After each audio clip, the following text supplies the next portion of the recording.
Hello tout le monde, je vous retrouve aujourd'hui dans une nouvelle vidéo pour vous parler de pourquoi choisir médecine, de quelles sont les bonnes raisons et les mauvaises raisons qui nous poussent à choisir médecine. Je vais vous parler de mon expérience, de qu'est-ce qui m'a poussé à choisir de faire médecine, pourquoi à l'origine j'ai choisi de faire ça. Et j'ai surtout envie de faire cette vidéo pour tous les gens qui sont là au lycée à l'heure actuelle et qui sont un peu dans le doute, qui savent pas trop qu'est-ce qu'ils vont faire, qui sont intéressés par la médecine mais ils savent pas vraiment si ça pourrait leur plaire. Parce que je trouve qu'au lycée on a vachement cette pression, rien qu'à mon époque, de savoir absolument ce qu'on doit faire dès maintenant.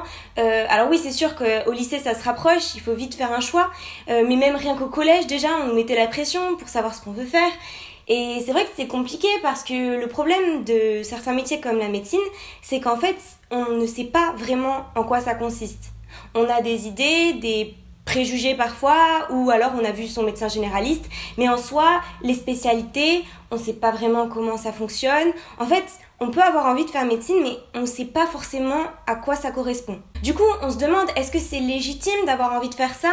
Est-ce qu'il faudrait pas qu'on ait des raisons plus nobles, de se dire, voilà, je veux sauver des vies, de savoir si c'est vraiment le bon métier que de faire médecine? Est-ce que c'est un bon investissement? Parce que voilà, il faut savoir que médecine, c'est quand même 10 ans d'études, donc c'est un réel investissement dans sa vie que de passer 10 ans à étudier. Alors oui, il y a des années plus tranquilles que d'autres, voilà, c'est sûr que c'est pas non plus 10 ans acharnés à bosser tout le temps non plus.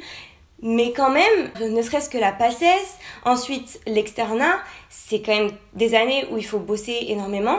Et après l'internat, faut pas croire que c'est plus facile après parce qu'on a énormément de responsabilités. Donc certes, on fait vraiment un peu plus notre métier, mais quand même, c'est beaucoup de responsabilités. Il faut quand même être sûr que c'est ce qu'on a envie de faire, parce que quand on se lance dans médecine, on se lance dans beaucoup d'années, il faut pas se rendre compte au bout de la 5e année que en fait non, c'est pas ce qui nous plairait. Bon, ça arrive hein, et on peut se reconvertir après, mais c'est quand même dommage en fait de s'être lancé dans quelque chose pour au final changer d'avis et se rendre compte que c'était pas ce qu'on voulait, mais parce qu'au final on savait pas ce que c'était à l'origine. Donc ouais, voilà, je trouve qu'on a beaucoup cette pression déjà au lycée pour savoir qu'est-ce qu'on va faire, et d'autant plus maintenant avec la nouvelle réforme, vu qu'on va devoir choisir des spécialités.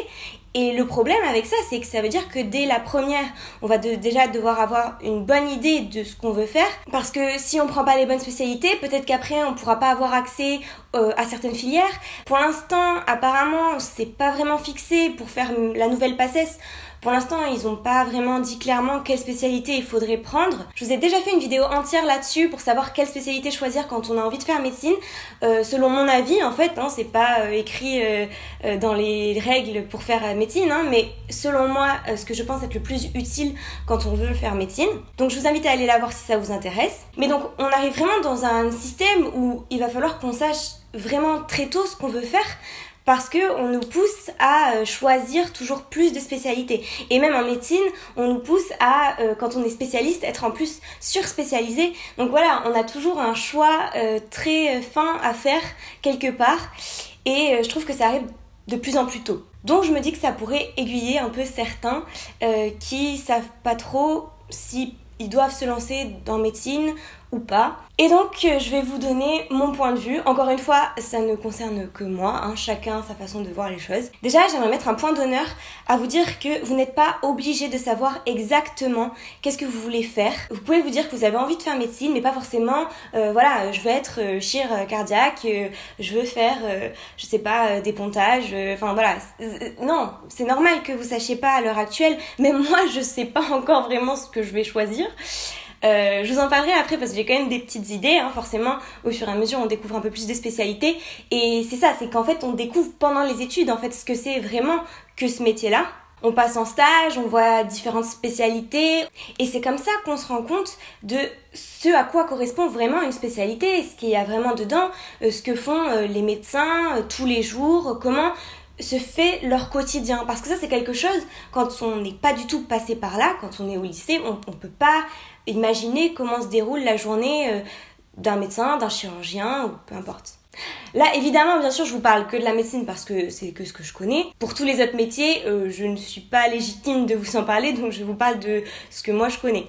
Là, c'est pour les gens qui auraient envie de faire médecine plus tard. Mais voilà, c'est vrai que je reçois beaucoup de questions de personnes qui sont au lycée et au vu de la nouvelle réforme de la PACES, donc pareil, j'ai fait une vidéo là-dessus si ça vous intéresse, savent pas trop si ça vaut le coup en fait de se lancer dans la médecine parce que bah ouais, ça sera plus qu'un an, on pourra pas redoubler, donc ça sera peut-être un peu plus dur d'accès, mais en même temps il y aura pas de doublant, donc ça sera peut-être un peu plus égalitaire vis-à-vis de la promo qui ira en médecine cette année-là. Je sais pas si vous m'avez suivi, pour moi c'était clair, mais en gros, comme vous serez tous au même niveau, vous sortirez tous de la même année, il y aura plus de concurrence entre les primants et les doublants. Je crois que c'était plus clair. Mais voilà, c'est vrai que je comprends qu'il y en ait qui aient des doutes et qui se demandent est-ce que ça vaut vraiment le coup que je me lance là-dedans. J'ai envie de vous dire, si vous en êtes à vous poser cette question, est-ce que vous avez vraiment envie du coup de faire médecine ? On peut douter, mais au fond de soi avoir quand même vraiment envie. Je ne dis pas ça. Je peux comprendre. Mais vraiment, il faut quand même être très motivé pour se lancer en médecine et notamment déjà rien que passer par la PACES. Et je me dis, au final, le fait de pas redoubler, c'est peut-être pas plus mal parce que si vous faites une année de PACES, enfin bon, je dis PACES, mais ça s'appellera plus comme ça, vous m'avez compris. Si vous faites la première année de médecine et que vous vous rendez compte que, oh là là, c'est beaucoup trop de travail, ouais non, je me sens pas du tout de bosser comme ça pendant 10 ans, même si certes, les années d'après, on ne bosse pas autant qu'en PACES non plus, mais quand même gardez à l'esprit que c'est quand même beaucoup de travail quoi, hein. Et bah au moins le fait de plus pouvoir doubler, ça vous permettra entre guillemets de vous dire si ça vous intéresse vraiment et si ça vaut vraiment le coup de se battre pour faire ça. Quelque part c'est peut-être une perte de temps en moins, mais voilà, ça c'est très discutable. Honnêtement, je sais pas trop encore me positionner sur mon avis là-dessus. Mais bref, tout ça pour vous dire que vous n'êtes pas obligé d'avoir une idée précise de ce que vous voulez faire dans la médecine. C'est-à-dire que vous pouvez simplement avoir envie de faire quelque chose de scientifique, un métier scientifique, où c'est clair que là, vous allez apprendre tous les jours. Je pense qu'en médecine, quelle que soit la spécialité qu'on prend, on en apprend tout le temps. Il y a toujours de nouvelles recommandations, de nouvelles choses, de nouvelles techniques. Ça évolue constamment en fait, donc on en apprendra toujours et au niveau scientifique c'est vraiment très très intéressant. Donc vous pouvez déjà avoir envie de faire médecine ne serait-ce que pour ça, pour le fait que de faire un métier scientifique basé sur le corps humain, la biologie, etc. C'est vrai que c'est très enrichissant là-dessus. Vous pouvez aussi avoir simplement envie d'aider les autres. Peut-être qu'avec votre médecin généraliste, la vision que vous avez du médecin, c'est quelque chose qui vous tente beaucoup. Voilà, vous n'êtes pas obligé d'avoir non plus des raisons hyper nobles pour faire médecine. Par contre, il y a quand même des mauvaises raisons, notamment vous dire que voilà, vous voulez faire un médecin pour être riche après, pour avoir énormément d'argent. Là, je tiens quand même à préciser que c'est quand même pas le meilleur cheval sur lequel miser, hein, parce que avant de toucher un salaire de radiologue, bon, vous serez plus proche de la retraite que de maintenant, hein, soyez-en quand même avertis. Peu importe ce que vous choisirez après comme spécialité, vous gagnerez très bien votre vie en étant médecin, mais ne faites pas médecine que pour ça. Je comprends que ça entre en jeu quand même. Quand on a fait autant d'études, on a envie quand même d'être récompensé, d'avoir un bon salaire. Mais quand même, ne vous attendez pas à ce que ça arrive directement. Je pense que on commence à toucher un bon salaire une fois que on a fini l'internat, même plutôt fini le clinica. Enfin, voilà, c'est quand même pas tout de suite. Donc ça, pour moi, c'est une mauvaise raison de choisir médecine, hein, clairement. Ou alors après, dans les autres mauvaises raisons, bah je pense qu'il y a le côté famille, les parents qui poussent absolument à faire médecine. Si vous, c'est pas quelque chose que vous avez envie de faire ou que ça vous tente moyen, non, ne vous forcez pas à faire quelque chose qui va prendre 10 ans de votre vie, enfin même bon, je dis 10 ans pour les études, mais après, il faut savoir que quand on est chirurgien, on est tous les jours au bloc, voilà, c'est pas non plus le bagne, mais enfin quand même, on travaille énormément, qu'on soit étudiant ou ensuite diplômé. La médecine, ça devient toute notre vie après. C'est pour ça que je dis que c'est un réel investissement. Et j'ai envie que vous en ayez conscience. Je cherche absolument pas à dégoûter qui que ce soit. J'adore ce que je fais, je trouve ça passionnant. Maintenant, je vais pas vous mentir et vous dire que j'adore être en train de travailler de 7h du mat à 23h le soir. Voilà, c'est pas vrai. J'ai aussi des moments où j'en ai marre, où j'aimerais faire autre chose, ou voilà. Alors, attention, je dis pas que je suis non plus tous les jours en train de bosser de façon acharnée. J'ai aussi des moments de pause, j'ai des jours où je ne fais absolument rien. Je prends le temps de faire des vidéos. Je vis ma vie quand même, mais c'est un investissement qui est réel et il faut pas le nier. Et j'ai envie qu'en fait, vous en ayez conscience et pas que vous vous lanciez en vous disant « Ouais, c'est cool de faire médecine, ça rend bien. Ouais, vas-y, je vais faire ça. En plus, papa et maman, ils seront contents. » Non, non. Il faut absolument que si vous choisissez médecine, ce soit pour vous. Parce que vous avez envie de faire ça. Encore une fois, peu importe que ça soit pour le côté scientifique, pour le côté je veux aider les autres, peu importe. Votre motivation profonde, c'est la vôtre, elle vous est personnelle et peu importe le pourquoi, ça sera une bonne raison si vous avez vraiment envie de faire ça. Ça, je veux que vous le compreniez et que même si vous êtes en mode ouais, mais je sais pas trop en quoi ça représente, mais je sais que j'ai vraiment envie de faire ça.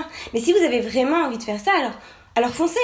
J'étais à votre place, j'avais juste très envie de faire médecine. Je savais pas forcément exactement quoi faire, mais c'était pas pour juste le prestige, juste pour gagner de l'argent après, ou juste pour faire plaisir à mes parents.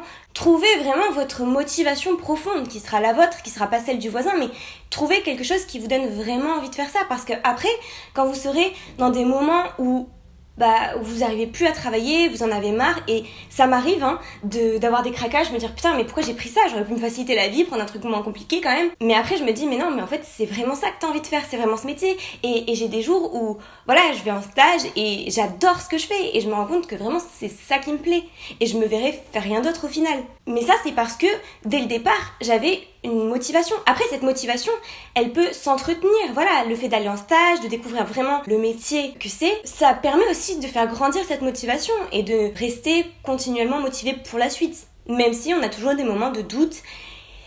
Et voilà, et ça je veux pas vous le cacher non plus, je veux que vous en ayez conscience, mais en fait je pense que c'est pareil partout. Parfois il y a des gens qui se lancent dans un métier qui aurait été plus tranquille et puis au final se rendent compte qu'ils voulaient faire autre chose, quelque chose de peut-être plus compliqué, mais qu'à l'époque ils n'étaient pas prêts de s'investir là-dedans. Et pareil en médecine, parfois vous pouvez avoir envie de vous lancer dans médecine et finalement changer d'avis.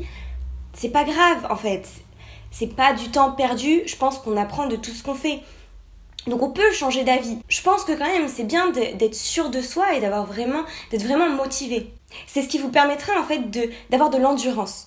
Je pense sincèrement que c'est la clé pour avoir la motivation de travailler de façon continue. C'est un sujet qui me tient beaucoup à cœur parce que j'ai l'impression qu'on n'en parle pas assez en fait de ça. Voilà, on valorise vachement le fait de faire des longues études, etc. Mais il faut avoir conscience que c'est quand même un vrai investissement. J'ai pas envie de vous vendre du rêve sans vous prévenir quand même que faut être motivé. Si vous hésitez, il y a autre chose aussi qui vous tente, prenez le temps de bien réfléchir. Je ne veux pas vous dire quoi faire, bien sûr. Réfléchissez bien à quelle vie vous avez envie de mener, à votre motivation profonde. Peu importe ce qu'elle est, mais c'est ce qui vous permettra de tenir. Donc je pense que c'est important de bien réfléchir là-dessus.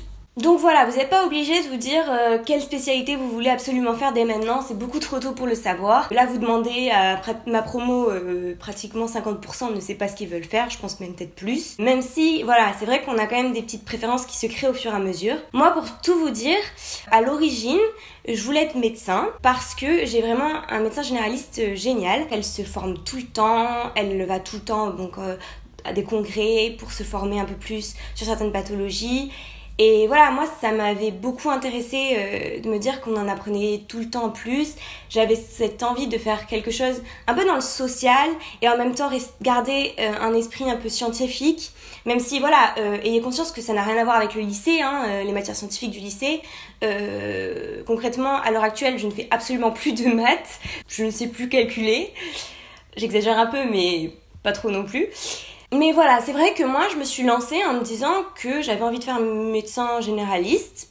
De base parce que en fait je ne connaissais que ça et je pense que c'est le cas de beaucoup d'entre nous. Alors il y a beaucoup de gens qui ont la vocation de faire chirurgien comme ça et c'est très noble et ouais, si c'est un truc qui vous tente alors foncez, mais vous n'êtes pas obligé de savoir exactement. Et moi à l'heure actuelle, pour avoir découvert un petit peu plus les spécialités, être passée dans de nombreux stages, si vous voulez je pourrais vous parler un peu plus tard dans une autre vidéo de mes stages, un peu plus précisément qu'est-ce qu'on fait, qu'est-ce que j'ai découvert, ce que j'en ai pensé, les spécialités que j'ai trouvées très sympas en stage. N'hésitez pas à me dire si ça vous intéresse. Je suis toujours très tentée par médecin généraliste parce que à chaque fois que je pense à une spécialité, pour les spécialités, c'est toujours surspécialisé, c'est-à-dire que on va pas être dans le global. Et c'est normal parce que plus on est surspécialisé, plus on est bon dans ce qu'on fait. Mais c'est vrai que moi j'aime bien me dire que je vais avoir de la variété, voir un peu tout, même si c'est frustrant quand on est médecin généraliste. Enfin, je ne suis pas médecin généraliste, donc je ne sais pas encore vraiment dans la pratique en quoi ça consiste. Et je ne suis pas non plus passée en stage de médecine générale. Mais c'est vrai que je me dis que ça peut être frustrant de pas faire le suivi complet, enfin du moins de rediriger en fait, de ne pas prendre en charge entièrement, même si parfois ça arrive de pouvoir prendre en charge charge entièrement, ça dépend de la pathologie en question, mais c'est vrai que parfois on est obligé de déléguer au final. Et aussi j'ai un peu peur d'être confrontée à la bobologie, au rhume, etc. Bon, c'est vrai que c'est des choses, c'est des clichés en fait, et on est quand même marqué par ces clichés. Et notamment en médecine, on est marqué par une forte pression. Voilà, médecin généraliste, c'est pas très haut gradé, on va dire. Au sein du domaine médical, c'est vrai que c'est pas hyper prestigieux. On a la cardiologie, l'ophtalmologie, etc. La chirurgie de manière générale, qui sont beaucoup mieux vus. Eux, ils sont très spécialistes, sont très bons dans ce qu'ils font. Et donc forcément, après, toutes les spécialités comme la médecine générale, c'est un peu moins bien vu. Et souvent, on se dit, ah ouais, donc lui, s'il a pris médecine générale, c'est parce qu'en fait, il était mal classé, il a pas bien réussi les ECN. Voilà, il a pris médecin généraliste parce qu'il lui restait que ça. Et c'est dommage.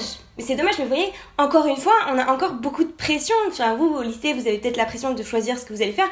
Nous, on a la pression de se dire, ouais, mais si je prends ce que j'aime, peut-être qu'on va croire que je le prends par défaut, alors que non, mais on aura toujours ce prestige-là, cette compétition. Voilà, ayez conscience qu'il y a un peu cet esprit-là dans la médecine. Après, chacun le vit à sa façon. Personnellement, j'arrive de plus en plus à m'en détacher. Mais c'est vrai qu'on a toujours ce truc-là, on est toujours classé. Voilà, c'est quand même une pression à prendre en compte. Et moi, tout ce qui m'intéresse, c'est tout ce qui est pris dans les derniers au concours de l'ECN. La psychiatrie, ça m'intéresse beaucoup. Mais voilà, encore une fois, la psychiatrie, c'est une spécialité à part entière. Et donc, même si je pense que ça va me plaire, je sais pas vraiment en quoi ça consiste, donc je vais essayer de passer en stage là-bas cet été. Je pourrais vous en parler si jamais ça vous intéresse. Mais voilà, j'ai peur que ça soit, encore une fois, trop surspécialisé et qu'on perde la prise en charge globale du patient. Maintenant, on verra, donc il y a ça qui m'intéresse. Et après, voilà, je suis passée en stage de rhumatologie. Ça m'a beaucoup plu. On voit des choses assez diversifiées, donc ça pareil, ça me plaît bien. Le fait que ce soit pas trop centré sur une pathologie, mais vraiment sur un panel de pathologies assez large. Après, voilà, ça reste quand même un domaine. C'est ce qui fait que la médecine générale est ce qui, pour l'instant, me tente le plus. Maintenant, je vous dis ça là, vu que je suis qu'en 4e année, donc on verra. Je me laisse totalement l'opportunité de découvrir d'autres spécialités, de peut-être avoir un coup de cœur pour une spécialité. Pareil, la chirurgie, ça me plaît un peu, mais c'est vrai que perdre le côté médical, ça me dérange. Bon, même s'il y a quand même du médical un peu dans la chirurgie, mais c'est quand même deux domaines assez distincts. À voir. Mais voilà, vous voyez, moi-même, à l'heure actuelle, je ne sais pas encore ce que je vais choisir. J'ai des idées, je sais ce que j'aime pas, mais je sais pas de façon très précise ce que j'aime. Et en plus, bon, moi, je suis la dernière année où ce système va exister, mais il y a le concours des ECN. Si vous voulez, je pourrais vous expliquer un petit peu plus en quoi ça consiste, mais concrètement, on va être classé au niveau national et en fonction de ce classement, les premiers prendront les spécialités qu'ils veulent et les derniers prendront ce qui reste. C'est pour ça que je vous dis que souvent, la psychiatrie ou la médecine générale, c'est pris dans les derniers et donc c'est ça qui fait qu'il y a ce prestige, etc. qui se met en place. Mais donc voilà, on verra aussi ce que le classement me permet d'avoir. Donc bref, les messages clés que j'aimerais que vous reteniez dans cette vidéo, c'est que vous n'êtes pas obligé d'avoir une idée très précise de ce que vous voulez faire pour vous lancer en médecine. Par contre, vous devez quand même être certain de votre motivation, parce que c'est ça qui vous permettra de garder l'endurance et de tenir ne serait-ce que la PACES et puis toutes les années d'après, parce que voilà, il n'y a pas que la PACES. Et vraiment, je suis désolée de vous le dire, mais pour moi, la PACES n'est pas l'année la plus difficile en médecine. Pour moi, je trouve que c'est l'externat qui est plus compliqué à l'heure actuelle. Même si on a plus de temps pour nous, c'est quand même un concours sur 3 ans. Alors oui, ça va changer ça aussi. Il va y avoir une réforme des ECN, je vous en parlerai dans une prochaine vidéo. Donc ça va changer aussi. Voilà, c'est quand même dur après aussi. La PACES n'est pas la seule année, comme on peut l'entendre, c'est « Ah, il n'y a que ça qui est dur, après c'est tranquille. » Ah non. Non, après vous avez des gardes, après vous avez... C'est pas si facile que ça après, hein. Et ça, je veux que vous en ayez conscience. Donc c'est pour ça que je fais cette vidéo à titre presque préventif. Pas pour vous dégoûter, certainement pas. Je suis très contente de ce que je fais encore une fois. Mais voilà, je veux que vous ayez conscience de la vérité. Je vous avais déjà plus ou moins fait une vidéo comme ça avant, au tout début de ma chaîne. Donc je vous invite à aller voir, je vous explique un peu plus largement comment sont organisées les différentes années de médecine. Mais voilà, je pense que le plus important, c'est que vous trouviez votre motivation, qui ne sera pas la motivation du voisin, qui ne sera pas la même motivation que la mienne, peu importe votre motivation. À partir du moment où c'est sur des bonnes bases, hein, encore une fois, que c'est pas pour prouver quelque chose à quelqu'un d'autre que soi-même, ou même C'est vrai que juste se prouver qu'on peut réussir la PACES pour se le prouver, à ce moment-là, faites autre chose. Faites un marathon. Ok, on peut prendre la PACES pour se prouver qu'on est capable d'y arriver, mais faut pas qu'il y ait que ça non plus, hein. Faut être motivé pour faire la suite aussi. Réussir la PACES, c'est pas juste réussir un concours lambda. Ça veut dire que vous vous engagez pour 10 ans après. Alors oui, ça vous donnera confiance en vous de réussir, mais voilà, si c'est juste prendre confiance en vous en réussissant un concours qui est difficile, choisissez un autre concours, mais soyez pas maso à ce point, s'il vous plaît. Tous ceux qui se demandent, est-ce que je tente la PACES, la nouvelle PACES, sachant que ça va changer, qu'on sait pas trop, etc. J'ai envie de vous dire, à chaque fois, et c'est la réponse que je donne à tous ceux-là, si vous avez vraiment envie de le faire, allez-y. Mais si vous en êtes déjà à vous dire, ouais, mais en même temps, il y a ça qui me plaît aussi, médecine, je sais pas trop, ça sonne bien. Bon non, voilà, ayez vraiment envie de faire ça quand même. Mais c'est sûr que c'est difficile de choisir à l'heure actuelle, vu qu'on ne sait pas en quoi consiste réellement ce métier quand on n'y est pas, quand on peut pas voir le quotidien d'un médecin, quand on peut pas voir, voilà. Après, renseignez-vous un maximum, essayez de regarder des documentaires. Je sais qu'en 3e, je sais plus si ça se fait toujours dans ce truc-là, mais on faisait un stage d'observation, essayez de choisir un domaine comme ça de la santé qui vous intéresse. Essayez d'être quand même sûr de votre choix, même si c'est compliqué, mais avant de vous lancer, soyez quand même certain que c'est ce que vous voulez vraiment faire. Même si forcément je suis d'accord que c'est pas évident à l'heure actuelle d'être certain sans être passé par là. C'est aussi pour ça que j'essaye de vous montrer à travers mes vidéos un peu en quoi ça consiste et de vous donner un aperçu en fait des études de médecine. Et voilà, c'est un peu ma démarche en ayant lancé cette chaîne, vous aider à prendre conscience en fait de ce en quoi consiste réellement la médecine. À mon humble niveau, hein, attention, j'ai totalement conscience que je suis juste en 4e année de médecine, je ne connais encore que très peu de ce domaine-là, mais voilà, à mon échelle, je pense que ça peut quand même en aider certains. Donc voilà, j'espère que cette vidéo non préparée, totalement spontanée, vous aura plu. Moi voilà, je sais que c'est quelque chose que je voulais aborder, je savais pas trop comment le faire, donc j'espère que c'était pas trop décousu pour vous, mais je pense avoir dit tout ce que j'avais à dire et avoir répondu peut-être aux questions de certains, vu que c'est quelque chose qui revient assez souvent. Donc j'espère que ça vous aura aidé, j'espère que vous y voyez peut-être un peu plus clair dans vos choix. Si c'est vraiment quelque chose que vous avez envie de faire, alors foncez, vraiment allez-y. Moi je me régale, ok j'ai des moments de doute, et voilà, je vais pas vous le cacher, je vais pas vous dire que c'est tout le temps incroyable non plus, mais ça c'est pareil pour tout dans la vie, on va jamais être totalement au sommet tout le temps, c'est pas possible, on est des êtres humains, on a nos doutes, et je pense que c'est important aussi de vous le dire et de vous en faire prendre conscience, mais voilà, vous n'êtes pas obligé d'avoir envie de sauver le monde et toute la terre entière pour faire médecine, vous n'êtes pas non plus obligé de vouloir faire chirurgien cardiaque absolument, vous pouvez avoir envie de faire médecine sans avoir d'idées très précises, juste parce que c'est quelque chose que vous savez que vous avez envie de faire et que vous avez envie de découvrir. Sur ce, je vous retrouve dans une prochaine vidéo. N'hésitez pas à me dire dans les commentaires quels autres thèmes vous aimeriez que j'aborde, parce que j'ai envie de répondre à vos questions, à vos problématiques, et j'essaie en fait de me mettre à votre place et de ce que moi je pensais à l'époque, avant de faire médecine. Mais voilà, n'hésitez pas à me dire ce que vous attendez. Je me ferai un plaisir en tout cas de répondre à vos questions, que ce soit ici en commentaire ou sur Instagram. C'est vrai que souvent je réponds un peu plus facilement sur Instagram, donc voilà, n'hésitez pas. Et sur ce, je vous dis à bientôt dans une prochaine vidéo. Bye!